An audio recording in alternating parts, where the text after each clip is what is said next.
So after years of us talking about it, the Oblivion Remaster is finally here. I've been playing it for honestly like 12 hours a day since it dropped.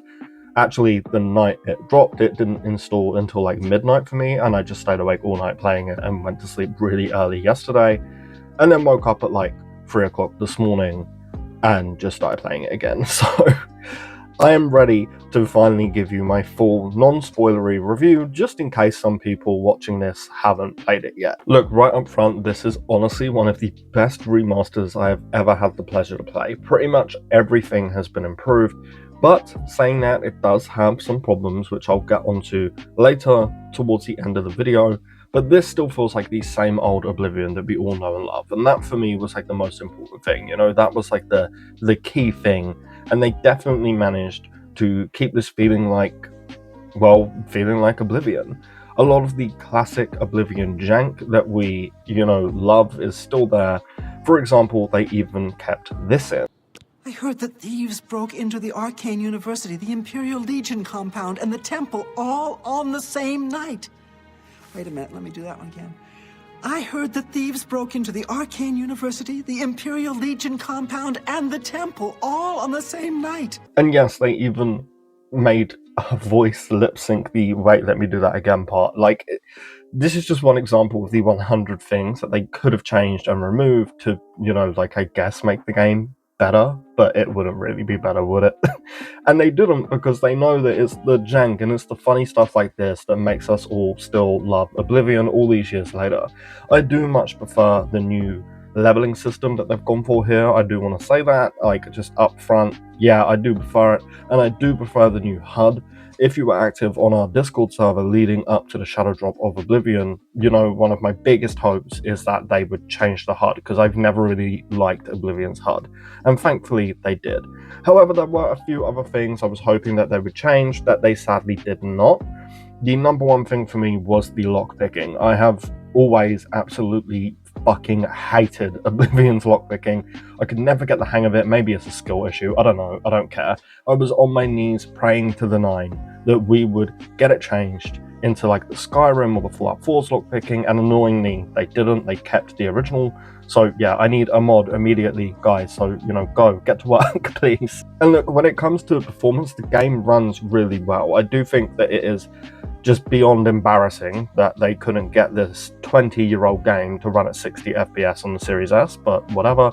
Performance-wise, I had like no stutters or FPS drops on my Series X or S, and yes, I played it on both, tested it on both, and I think that they did a really good job here, just like overall. Now, outside of the technical performance, the game is kind of buggy. I mean, it's Bethesda, so what do you expect, right? But I was running into some bugs that were like in the original game, and I was a bit like, really? Like, you couldn't have just spent a couple of hours fixing this? The most annoying one, though, was doing the main quest line. I was supposed to be following an NPC, again, trying to explain this without spoilers just in case. But basically the NPC wouldn't move, so I couldn't follow him. But hey, I've played the original game, I know where I'm going, so I decided to just try and finish the quest without him. Yeah, anyway, I walked into a building and was met with this. I'm fast as fuck, boy. Still fast as fuck, boy. Yeah, I had to reload an earlier save from like 20 minutes before this and it fixed it, but yeah, just, be warned, the game still has its issues. Though I can honestly say my biggest issue is the running animation. Like, I really don't understand how a room full of people saw their characters running like the Rhino from Spider-Man and thought, yeah, that's mint, let's fucking keep that. This animation is ridiculous, but you know what, it does fit the silliness of Oblivion, so whatever, I can live with it.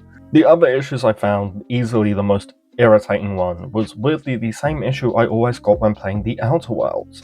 When I would, tap my activate button to open a dead NPC's inventory, I had to tap it like 5 times for it to actually work, a lot of the time. Now, this wasn't every time, though it was often enough to begin to start irritating me and making me roll my eyes and sigh and just get really fed up with it.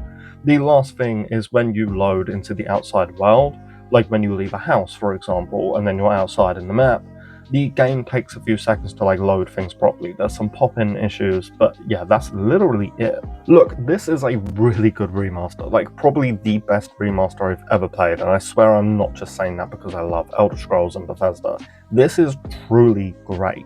They really went above and beyond, and yeah, I haven't seen anybody have any like proper major complaints about it, except from a few fucking idiots like, oh, body type 1 and 2, just say male and female. Shut the fuck up, okay? And anyway, so yeah, nobody has, that I've seen anyway, I'm sure that I've missed some, but nobody that I've seen has had any real complaints about the game. A few of my friends have actually been playing it, and they've never played Oblivion before. So before making this review, I asked them their thoughts to try and get like a bit of an outside perspective, and a lot of them were mostly just saying, you can tell that this is a really old game that's been remastered, right? Like, especially combat-wise. But, like, you're playing an older game, but overall, they're still really enjoying it. But that's the issue with every remaster, really. Like, you're never going to be able to remaster a 20-year-old game and make it feel completely brand new, like it's a modern game that just came out, unless you fully remake, like, the entire thing. So anyway, those are all of the, like, sort of issues that I would warn you about before you go and buy the game, but seriously, this is a brilliant remaster, and I highly recommend you all jump on it as soon as you possibly can, if you are one of the few people that haven't already purchased the game, especially if you've never played Oblivion before. It's genuinely amazing, and I cannot recommend it enough. Like, I was going into this thinking it's going to be good, but I was honestly really taken back. They went above and beyond, and I cannot recommend it enough. And it's not even a fully priced game. It's only £50/$50, and it's on Game Pass, and it comes with all of the original Oblivion DLC, and that's the, like, a regular version, not the deluxe edition or whatever they called it. Seriously, if you're looking for a new game to put a few hundred hours into, this is the one that I would currently recommend the most. So buy it now, wait for sale, or avoid. Yeah, definitely 100% buy it now. And before we wrap up, I do want to mention that I was not given like a free copy of this game, and in fact, I asked around and none of my content creation, friends on YouTube or on Twitch or whatever did get a free copy. However, Bethesda were kind enough to give free keys for the game to every single developer behind the Sky Oblivion project. Very classy, and I love Bethesda for that, and I am really glad that there is like no bad blood between Bethesda and the Sky Oblivion team, like some moronic dipshits were trying to claim. Tomorrow's video, we are going to go into just the insane success of this remaster, and the possibility of a Fallout 3 remaster, so you all know, if you're subscribed, that I would be very excited for that. But if you're not subscribed, get subscribed if you want to stay up to date on everything Bethesda, and of course, if you would be so kind, drop the video with a like if you enjoyed it. And lastly, as always, a massive, huge thank you to all of our channel members. But that will do it for me today, guys, and I hope to see you tomorrow. Peace.